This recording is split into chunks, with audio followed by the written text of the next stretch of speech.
I was sitting at the bar with my good friend Toby, celebrating what was shaping up to be a very lucrative deal for both his company and mine. We finished the deal with a beer and took a long sip when we heard a loud noise from the other side of the bar. "What the hell is going on there?" asked Toby. "No idea," I said, when we both looked.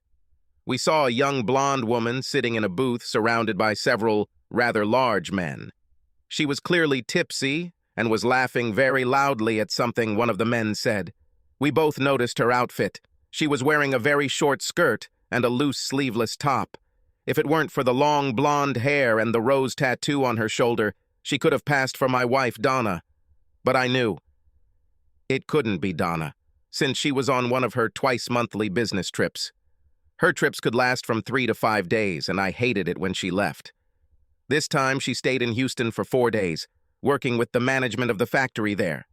The company she works for sells security equipment to a number of factories across the country, so she is often on the road. That's why I decided to meet Toby in Oklahoma City.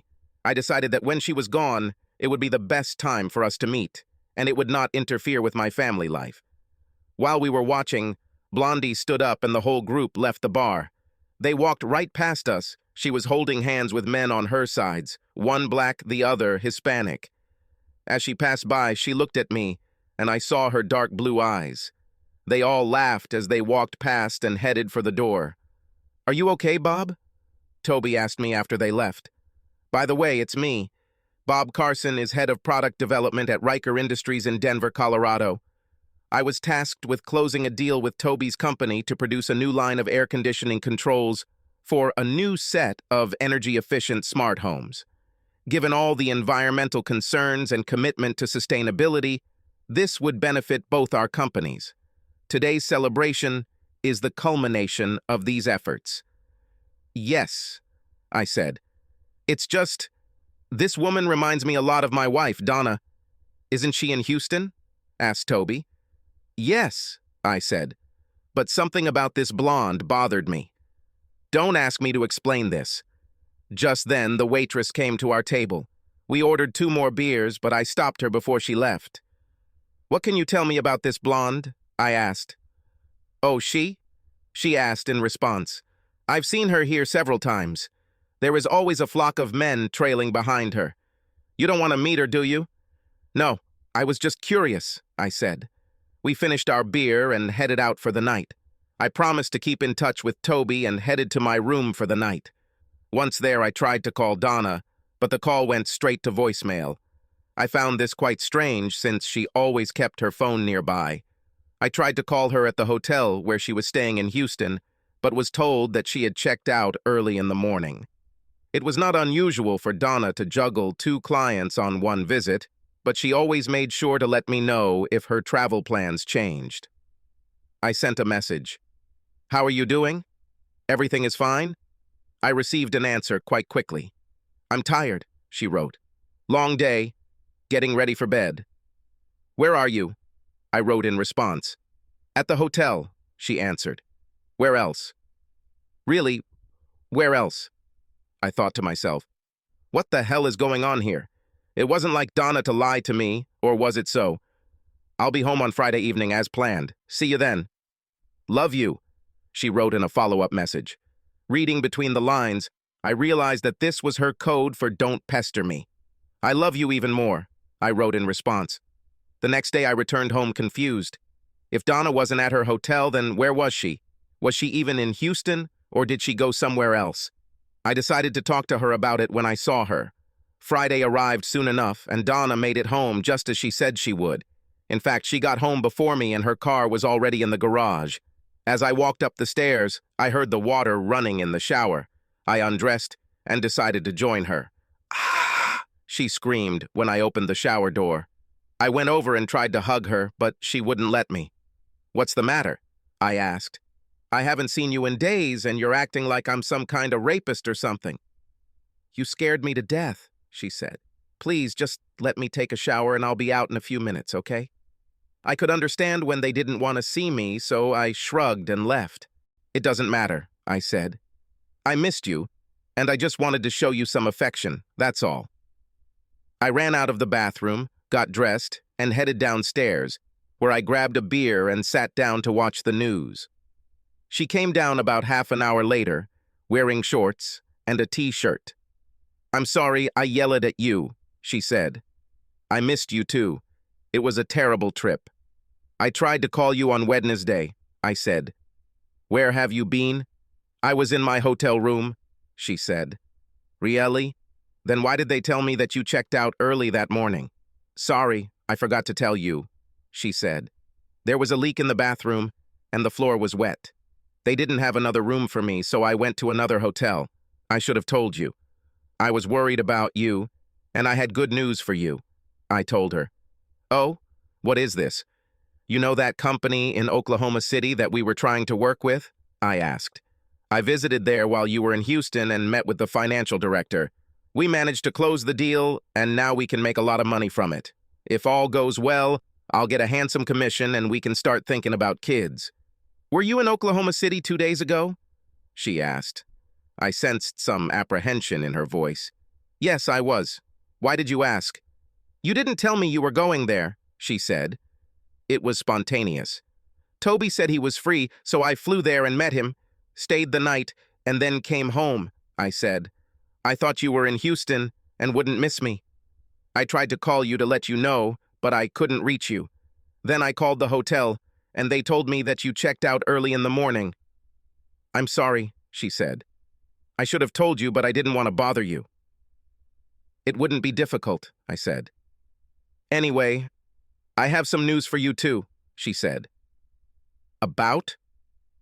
"My territory has been expanded. I am replacing one of the other representatives who is leaving, so that means I'll be traveling even more. Maybe as many as 4 or 5 days a week," she said. 4 or 5 days a week? Every week?" I asked in shock. "I almost never get to see you as you are." "How long should this continue?"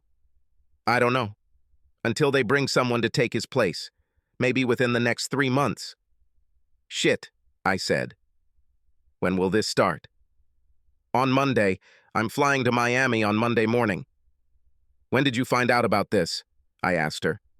"Last night when I checked into the office." "Fucking amazing." We had dinner, watched TV, then went to bed where we made love before falling asleep. I wanted to spend as much time with her as possible before she left for Miami, so we went dancing on Saturday night, which led to another night of wild sex. On Sunday, we slept in and spent most of the morning naked in bed. She finally got up around 1 o'clock to start getting ready.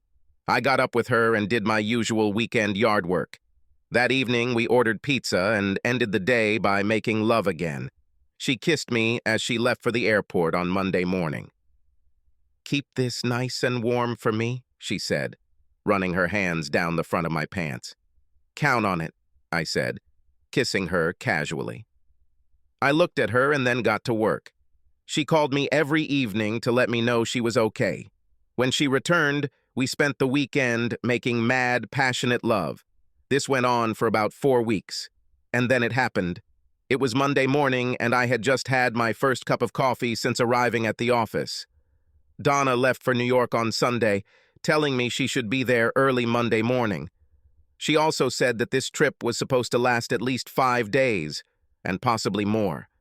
I wasn't very happy about it, but she assured me that everything was fine, and we would reap the benefits if everything went well. After drinking my second cup of coffee, I headed back to my office. I felt a strong urge to urinate, so I went to the men's room. It was then that I felt pain, the likes of which I had never experienced before. It was as if my dignity was on fire. I remembered hearing guys talk about similar symptoms when I was in the service, and I realized that Donna had rewarded me with something. I told my secretary that I needed to go to the doctor and headed out of the office. Doc Brown had been my primary care physician since I got out of the Army, and I knew he would figure this out quickly. After taking samples and running tests, he returned with news. "I'm sorry, Bob, but you have a case of gonorrhea," he said. He gave me an antibiotic injection and a pill. Then he started asking about my sex life, how many women I've slept with and stuff like that. "I've only had sex with one person in the last 7 years, I told him. "My wife, Donna. I was married to Donna for 6 years, but a year before our wedding I only dated her. He looked at me with a sad expression on his face. "I understand," he said. "She needs to see a doctor as soon as possible." He gave me a piece of paper with instructions that he said I should follow, which included no sex for 2 weeks. No problem there. There was no way I was going to touch Donna again. Having explained everything to me, he sent me on my way. I paid for my visit and headed to the exit. When I got to my car, I called my boss and gave him the short version of what was happening. He had been through a divorce himself and knew what I was going through, so he gave me the next couple of days off to get the situation under control. I needed to know what the hell my wife was doing and who she was doing it with. So I did some research, found a private investigator, and called. "Hammer Investigations, how may I help you?" asked a friendly female voice. I introduced myself and asked for a meeting. The receptionist said I could come in right now if I wanted to meet with the investigator. I did so I told her my name. "Very well, Mr. Carson. Mr. Hammer will see you when you arrive here." I found an office that was located in a quaint business park near a doctor's office. I half expected to see a smoky back room and was pleasantly surprised when I walked into the well-appointed office. I walked up to the receptionist's desk and introduced myself. "Mr. Hammer is expecting you," the young woman said with a wide smile. "Follow me." I couldn't help but admire her legs and ass as she walked. Her long hair fluttered with every step. She knocked on the door and opened it, letting me inside. A large, barrel-chested man stood up and shook my hand. "James Hammer," he said as we shook hands. "Please take a seat. Would you like something to drink? Coffee? Tea?" "No, I'm fine, thanks anyway," I told him. After the secretary left, James turned to me. "What can I do for you today, Mr. Carson?" he asked. He listened and took notes as I told him what had happened so far. "Have you already talked to a lawyer?" he asked. "No, not yet," I said. He nodded his head. "It just so happens that we work for several lawyers in the area," he told me. "If you want, I can recommend one to you." "That would be great. Thank you," I said. "You say your wife is in New York?" he asked. I nodded my head. "Is she going somewhere else this week?" "I don't know," I said. "She never mentioned going anywhere else. I can call her office and find out." "Why don't you do it?" I took out my phone, dialed the contact number for her office, and called. After a couple of rings, I heard the voice of her secretary, Janice Billings. I asked to speak to my wife's assistant, Patricia Holder. A few seconds later, I heard Patricia's voice. "Hello, Pat. This is Bob Carson. I was wondering if you could give me some information regarding my wife's itinerary," I said. "She usually leaves it with me when she goes on her trips, but I seem to have lost it." "I'm sorry, Mr. Carson, but Mrs. Carson doesn't work here anymore," she said. "Didn't she tell you?" "Told me what?" "She quit about a month ago," Patricia said. "I am surprised she didn't tell you anything." "She didn't say anything about leaving?" I said. "Did she say why she was quitting?" "Something about the opportunity to make more money doing what she loves to do most," Patricia told me. "Did she tell you the name of the company she works for, Patricia?" "No, she didn't do that," Patricia said. "Sorry, Mr. Carson, but I just don't have any information for you." "It's okay, Patricia," I said. "Anyway, thank you." We finished the conversation, and I told James what Patricia said. "Interesting," he said. And then it dawned on me. I installed a phone tracking app on her phone a few months ago after she lost it on a previous trip. Luckily, the phone was found and handed over to one of the hotel staff, and Donna was able to return it before she boarded her flight back home. When she returned, I installed the app on her just in case she lost it again. I opened the app and waited for it to report the location of her phone. According to the app, her phone was located at the Courtyard New York Manhattan Hotel. She told me she was staying at the Times Square Hotel in Manhattan. Why was she in another hotel? I showed James what my application said, and he took note of it. Then I remembered the night I was with Toby. "What if she disguised herself?" I asked. "Would your guys be able to track her then?" "We have ways around this," he said. "Do you think your wife can change clothes?" I told him about the woman I saw that night when I was with Toby. He thought for a moment before answering. To me, this sounds like more than just a typical cheating spouse situation. Obviously, your wife is hiding something from you, Mr. Carson, he said, and she went to great lengths to keep you in the dark. I do have colleagues in New York and other cities who work for me from time to time. I can get them involved, but it will cost more. I need to know what the hell she's doing, I said. Connect them to this, please. I sent James some photos of Donna.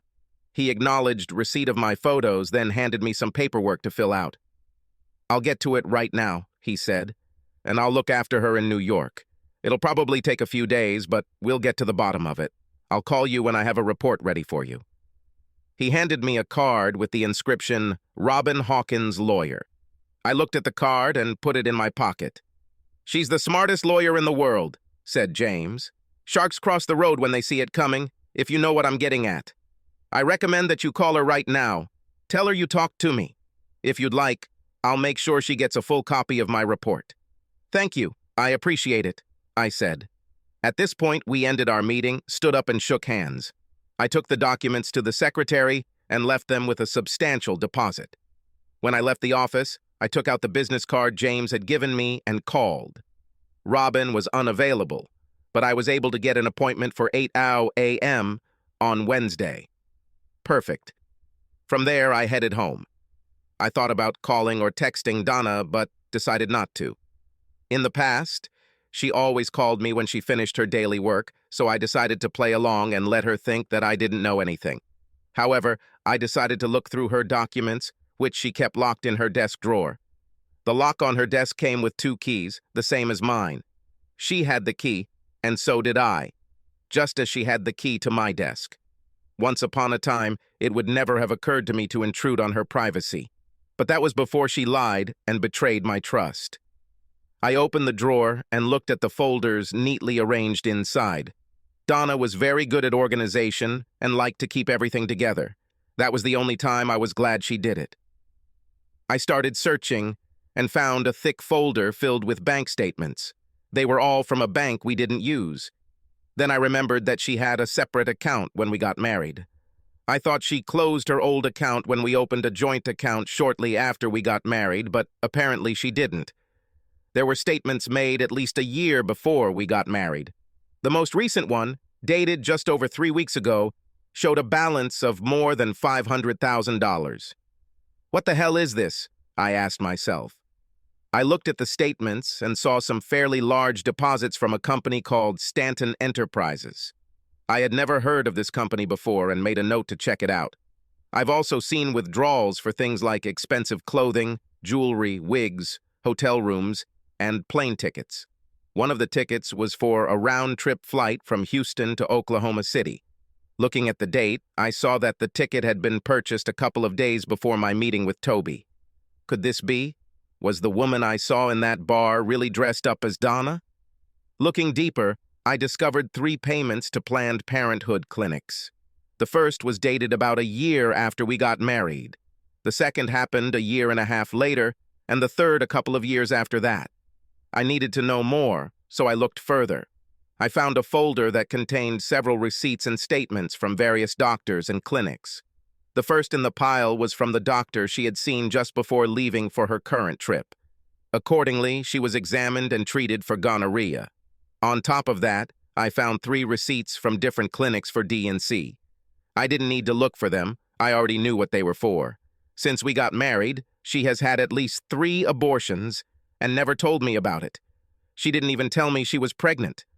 I felt like I had been punched in the gut. That was not all. I found a folder full of tax forms. About 3 years ago, Donna insisted that we fill out separate tax forms. She said she was concerned that her bonuses and commissions could put us in a much higher tax bracket. We discussed this for a while, but in the end, I relented. Now I know the truth about why she wanted to do this. In addition to her declaration, which indicated that she made much more than she let on, I found transfers from a company called Stanton Enterprises. The most recent one showed that she received a significant amount of money from this company. But for what exactly? The contents of another folder provided a clue. In it I saw what looked like signed consent forms and a contract between Donna and Stanton Enterprises. I didn't understand the full legal meaning, but I managed to get the gist of the document. It turned out that Donna agreed to appear in at least 5 full-length adult films every year for 5 years. The document was signed, notarized, and dated just over 3 years earlier. Next to Donna's signature was another, from one Harold Stantone, President and CEO of Stantone Enterprises. I took the folders to our copier and made copies of everything, which I placed in another folder that I was going to take to the lawyer. I scanned the most incriminating documents into a PDF file and saved it to a flash drive. My plan was to email them to James. I put everything back in her drawer, closed it, and locked it. I felt like I had more than enough evidence, but I needed some context for it all. Was she cheating on me throughout our entire marriage? And where the hell is all this extra money coming from? I didn't have access to her email or text messages, so I was at a disadvantage. I emailed the files to James and then called him to let him know. He thanked me and said he would add it to the mix and see what he could find. From there, I went upstairs to our master bedroom. We each had a dressing room, and I usually stayed away from her, again out of respect for her privacy. I went into her closet and started rummaging through it. I found several bags of clothes containing skimpy dresses and other outfits, more suitable for nightclubs than anything else. I also found a couple of wigs, one of which was similar to one I saw on a woman in Oklahoma City. She also had one of those little plastic drawers that you could stack. I rummaged through the drawers and saw several small boxes. Opening them, I found contact lenses. I never knew Donna to wear glasses or contact lenses, but I noticed something strange about them. Taking a closer look, I realized that these were just cosmetic products designed to change the color of the owner's eyes. I also found a small pamphlet that appeared to contain temporary tattoos. One of them looked like a rose I saw on a woman in Oklahoma.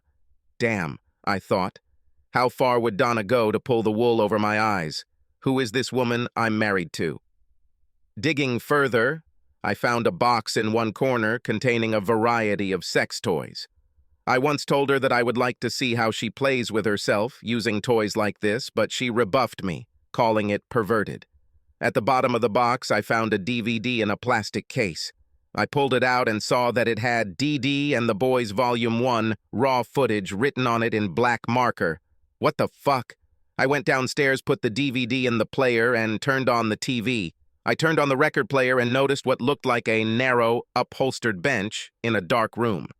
There was a date stamp in the lower right corner indicating that the video was taken about 3 years ago. Interesting, I thought to myself. The bench was flooded with bright light. I saw Donna approach the bench wearing a short sundress. She also wore a long red wig, no doubt in an attempt to hide her true identity. I heard a rough male voice in the background. "You came on time? Fine. Now take off your clothes," a male voice commanded. "Yes, sir," Donna said quietly, nodding her head. She unbuttoned her dress, pulled the straps off her shoulders, and let the dress fall to the floor. She was completely naked underneath. A large man, wearing only a towel, walked up to her and examined her as if she were a piece of meat. "I see you are married," he said, raising her left hand. The camera zoomed in on her hand, and I saw the rings I put on her fingers when we got married. "Yes, sir, I am married," she said. "Does your husband know what you do?" he asked. "He knows," she said. "Is he okay with this?" asked the man. Donna nodded her head. "Yes, sir, he's fine," she told him. "He knows he can never satisfy me, so he said I could go and find someone to satisfy me sexually." "What?" I screamed at the TV. I never said anything like that. Then it dawned on me that maybe this was the script she was supposed to follow. Then there were sex scenes with several men. I noticed that none of them used protection. It's no wonder she caught gonorrhea, I thought. It is unknown what else she might have. To say I was shocked would be an understatement. I was devastated. I cried, screamed, and screamed. How could she do this to me? To us? At that moment, I realized that all the love I felt for her disappeared, replaced by burning hatred. I wanted her to die, to leave my life forever.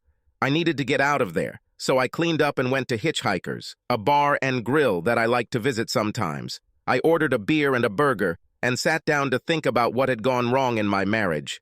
I racked my brain trying to figure out what I had done that made Donna do what she did. I always treated her with kindness and respect. I showered her with love from the moment we were together, often buying her flowers or cards just to tell her I loved her. I thought we had a satisfying sex life. I know I was satisfied, and she seemed happy too. I never even thought about cheating on her. I would never hurt her like that. So why is she doing this? I finished my burger and looked at the time, 4 Igor p.m. I had an idea and called Robin Hawkins' office. After what I discovered, I knew I would go crazy until I could start the divorce process. I listened to the secretary make her speech and then made my request. "Well, let me take a look, Mr. Carson," she said. "It seems there has been a cancellation and Miss Hawkins is free tomorrow at 8:00 a.m. Would that suit you?" "Absolutely," I told her. "Very well, I'll reschedule your appointment right now and she'll see you first thing in the morning." "Thank you," I told her. "See you then." It made me feel a little better. Shortly after this call, my phone rang. It was Donna. I thought about not answering it, but decided to go ahead and answer. "Yes," I said when I answered the call. Bob, it's me, Donna," she said, a little shocked by my abrupt greeting. "Are you okay?" "Not really, Donna," I said. "I had a really bad day. How are you? It's a little early for you, isn't it?" "Well, it's not too early," she said. "You know, I'm in New York.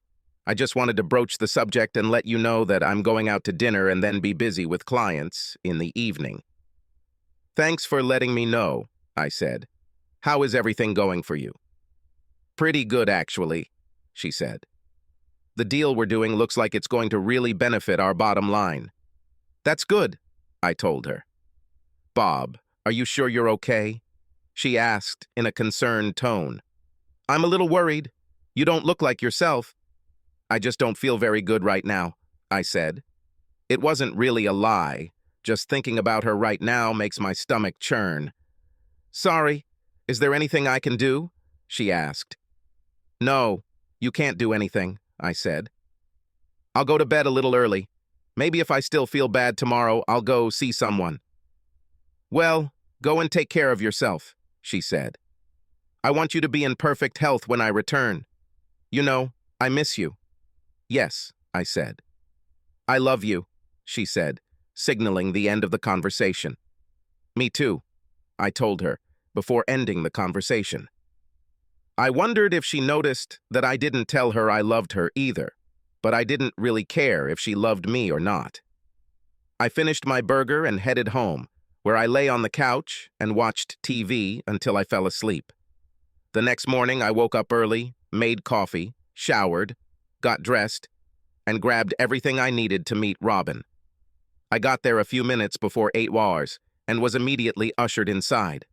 Robin stood up and shook my hand. She looked about my age, with long, wavy, dark hair. "Good morning, Mr. Carson," she said. "What can we do for you today?" I told her everything I knew and placed a large folder on her desk that contained all the evidence I had found so far. Robin looked through it all, and her eyes widened as she looked at all the documents. When she finished, she put the folder down and looked at me. "I take it you have already spoken to Mr. Hammer?" she asked. "That's right," I said. And I also provided him with some of this information. He told me that he had colleagues in New York and they would look after her there. "Okay," she said. "What do you want to get from this?" "That's it," I said. "I want her to disappear from my life. I want to keep my house, my pension, my income, everything. As far as I understand, she can receive $500,000 for her account, pension, and her personal property. I'm not ready to give her a dime in support." "Looking at the financials, it seems like she earns significantly more than you," Robin said.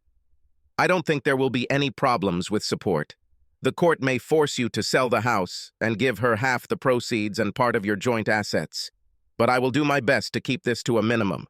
Fortunately, in this state you can sue on the basis of adultery, and once it is proven, most judges here use it when dividing property. I'll talk to James, see what he has, and come up with something." "When she returns?" "Sunday afternoon," I told her. "Perfect. This will give me enough time to put everything together and file a lawsuit, she said. She handed me a business card, having previously written her personal cell phone number on the back. She also handed me a paper with a set of instructions. If anything happens, don't hesitate to contact me. Don't do anything stupid. I will call you when the documents are ready to be sent. Thank you, I said. She smiled and stood up, signaling that the meeting was over. We shook hands, and I left the office, stopping at the secretary's desk to leave the advance. The next 2 days passed quietly. My daily routine was the same. Get up, go to work, come home, eat, go to bed. My boss said I could take time off, but I was restless and couldn't just sit at home doing nothing. Robin called me on Thursday afternoon and asked if I could meet her and James at her office the next morning. I agreed and told my boss, who gave me Friday off. That evening, Donna called me. I just wanted to let you know that everything is going according to plan and I will be home on Sunday afternoon, she said. That's good to hear, I said. What time do you think you will be home? I'll take a taxi from the airport and be home around 1 p.m, she told me. Then we can celebrate. Do you like it? Yes, of course, I said. Okay, honey, she said. See you then. Hope you took your vitamins. I plan to have sex with you half to death. I chuckled at that. Sounds tempting, I said. See you then. We finished the conversation, and I leaned back in my chair with a smile. Oh yeah, someone's about to get screwed, I thought to myself. The next day, I showed up at Robin's office a few minutes before our scheduled meeting and was immediately ushered into a conference room. I shook hands with James and Robin and was introduced to 2 large men in dark suits. Bob, this is Agent Smith, and this is Special Agent Jones, Robin said. They both work for the FBI. FBI? I asked. Why is the FBI involved in this? We'll come back to this, Robin said. Please, let's sit down and discuss this. We took our seats, and Robin took out the divorce papers. They were filed in court yesterday afternoon. I wrote them down as you asked. You said that your wife should be home tomorrow at 1 o'clock in the afternoon, right? Yes, that's right, I said. Okay, she said, handing the papers to James. Then James will give them to her. He's also a notary, so he can witness her signature if she signs. I think she will do just that once she realizes her situation. James opened his briefcase and put papers in it. He then pulled out a thick folder and a stack of DVDs and placed them on the table. What does all of this mean? I asked.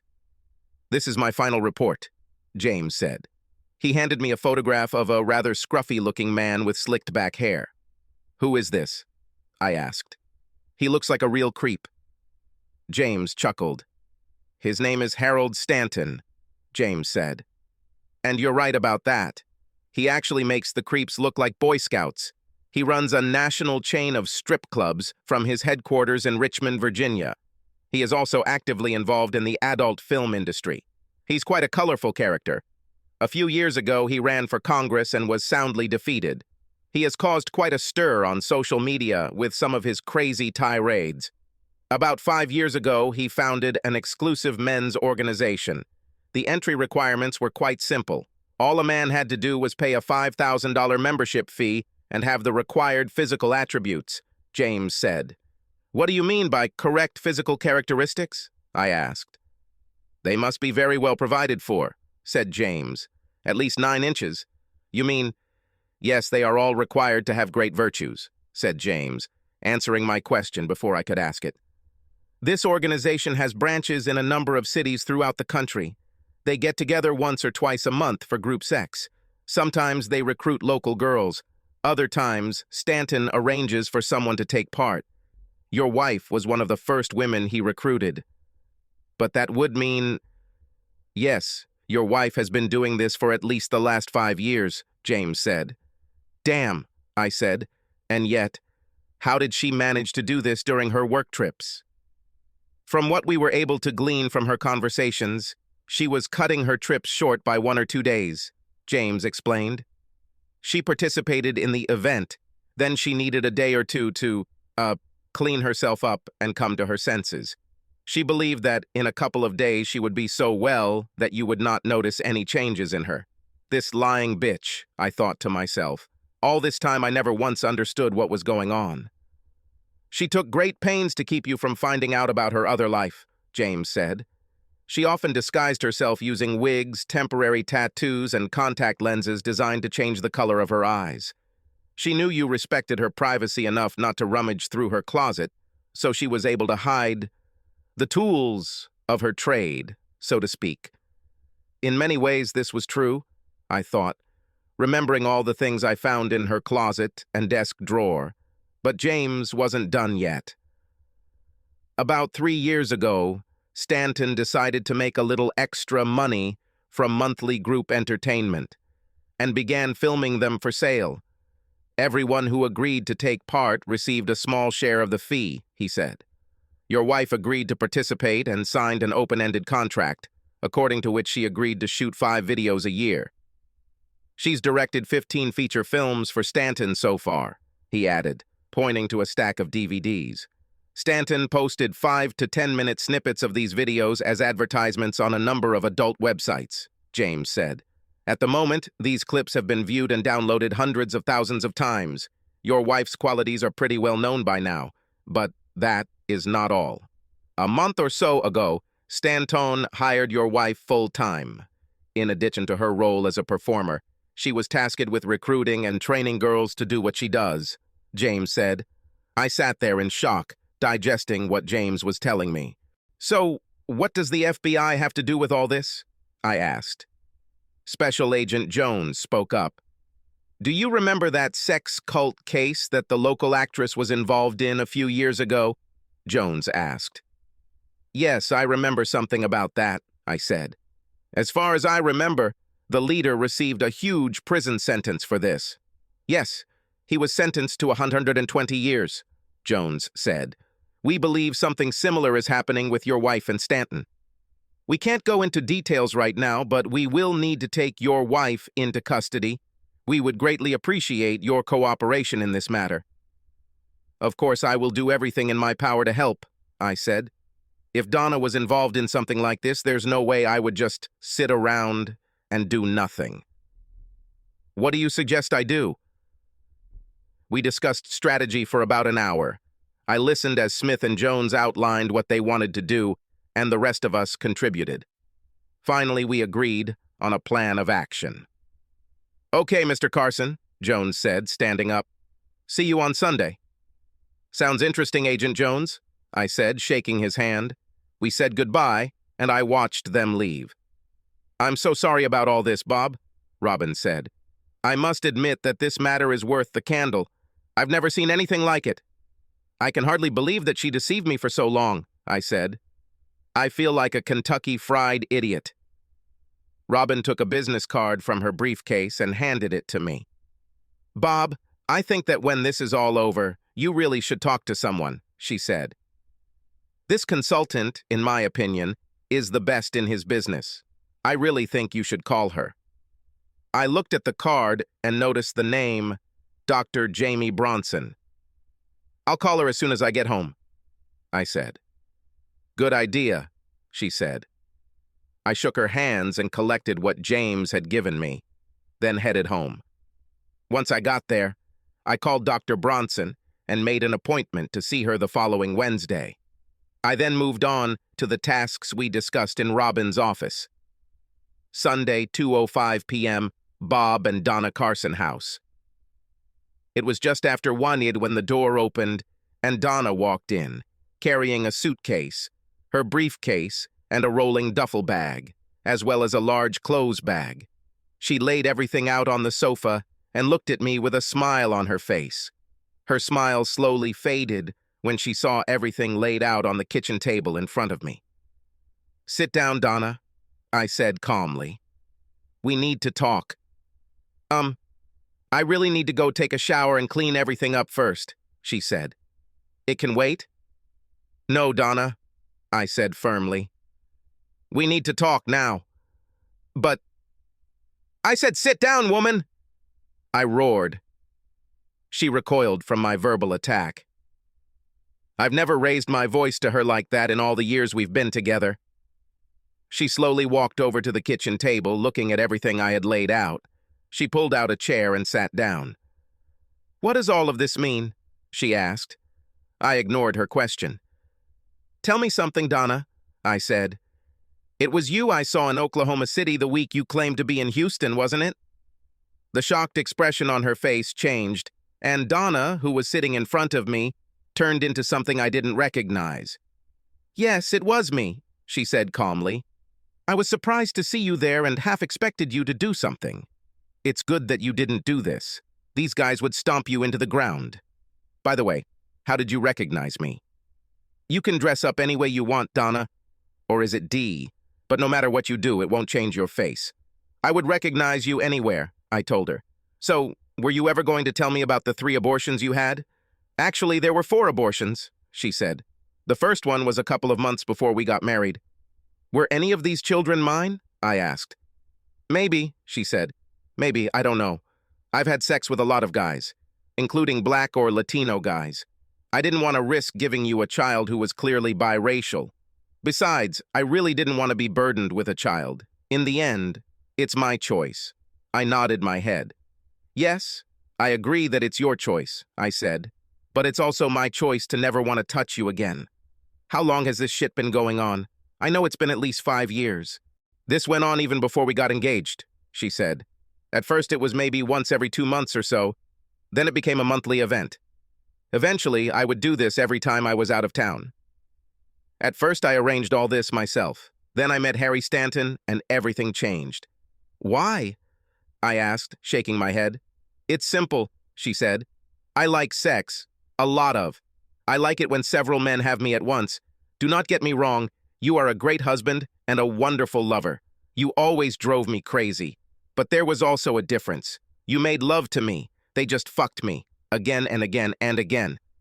That's all that happened. Just sex. It had nothing to do with you, and it never changed how I felt about you. I loved you. I still love you. I've never turned you down, and nothing I've done has ever hurt you. So now that you know, there's no point in hiding it." "You're a stupid fool," I said. "You think nothing you did hurt me?" "Really? You fucking gave me gonorrhea, you stupid bitch.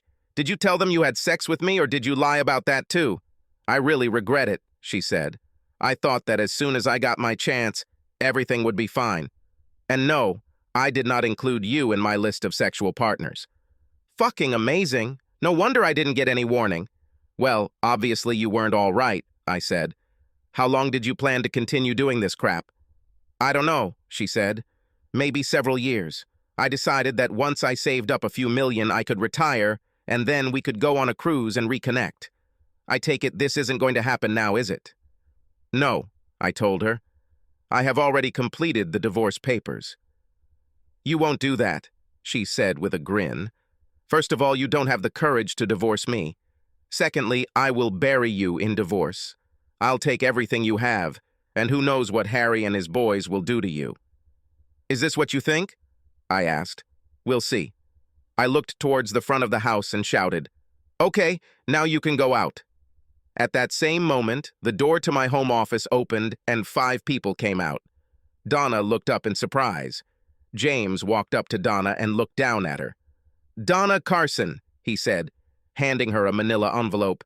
"You have been notified." I handed her a pen. "If I were you, I would sign this now so we can end this sham marriage," I said. "I won't sign this," she said. "I will fight with you every step of the way." "It might be a little difficult because the FBI will freeze your funds," I said. She looked at me in shock.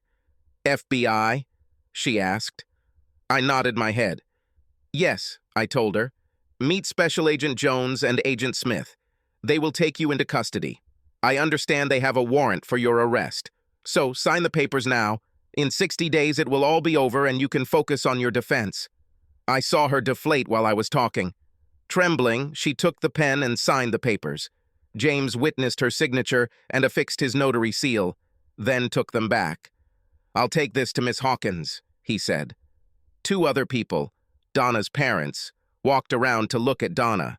Her mother spoke first. "Donna, I'm so ashamed of you," she said. How could you do this to Bob?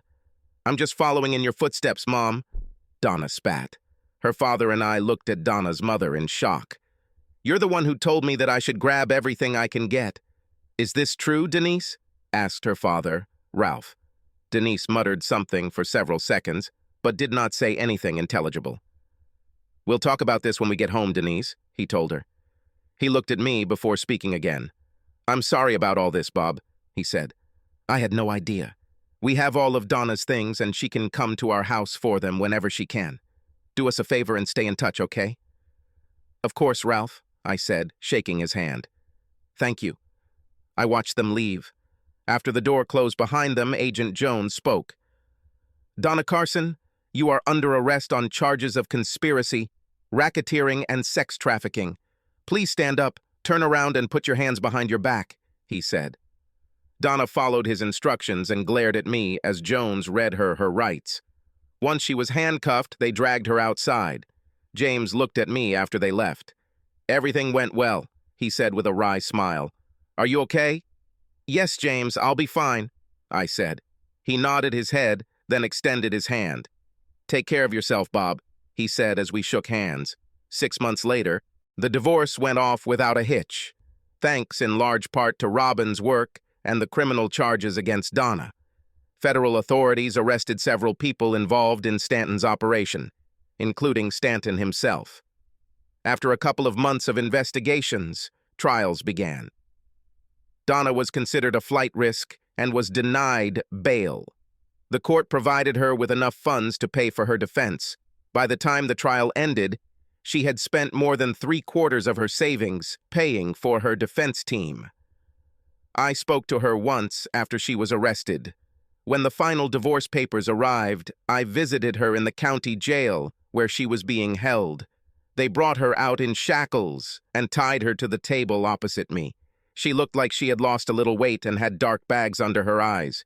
You look like shit, Donna, I said. Yeah, well, orange isn't really my color, she said.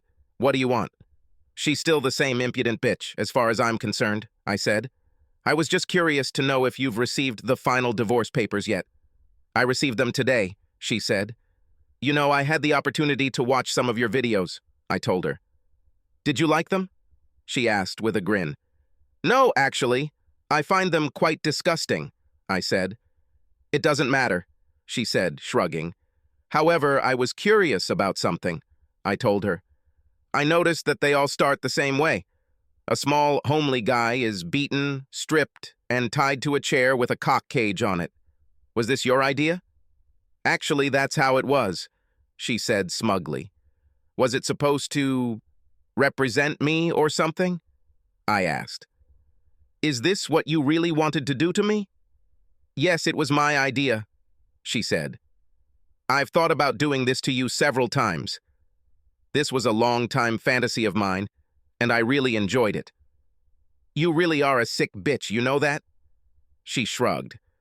You really didn't think I'd just sit there and let you do something like that to me, did you? I don't know, she said. Maybe. Well, it's good that you never tried, I said.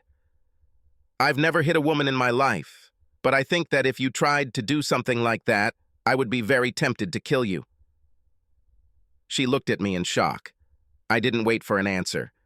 I've heard some stories about what you and Stanton did to some of these girls, I said. How can you even live in harmony with yourself? What? Should I start crying? Maybe say I'm sorry and beg for forgiveness? She spat at me. I shook my head. No, I would expect that from a person, I said. Or at least a creature with a conscience.